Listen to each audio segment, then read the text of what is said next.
Hello guys, আমি মিষ্টি। তোমাদের সবাইকে আমার ফার্স্ট মিনি ব্লগে অনেক অনেক স্বাগত। আমি চাইছিলাম আমার ফার্স্ট মিনি ব্লগ বাংলাতে হোক। চলো আজকের দিনটা শুরু করা যাক। প্রথমেই আমি গরম জল আর হলুদ দিয়ে খেয়ে নিই।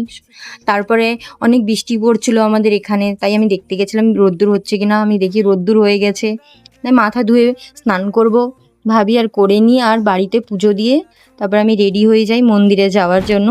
কারণ সেদিন ছিল সোমবার। আর আমি হালকা করে একটু সাজুগুজু হয়ে গেছি। আগে টিপটা লাগিয়ে নিয়েছি, তারপর একটু হালকা লিপস্টিক আর লিপ বাম দিয়ে আমি নিজেকে একটু সুন্দর দেখিয়েছি। আর চুনিটা কিভাবে নেব আমি অনেক কনফিউজ হচ্ছিলাম, বুঝতেই পারছিলাম না কি করব, কিভাবে নেব। তারপর আমি মন্দিরে গিয়ে পুজো দিয়ে বসেছিলাম। তোমরা মহাদেবের আশীর্বাদ নিয়ে নাও। বসে নিয়ে একটু দেরি তারপরে এসে গেছি বাড়ি। আমার বাচ্চাগুলোকে দেখেছি, অনেক খিদে লেগেছে। মন্দিরের থেকে এসে পাস্তা বানিয়েছি, যা ছিল তাই করে, অনেক টেস্টি হয়েছিল। আজকের জন্য এতটাই, বাই।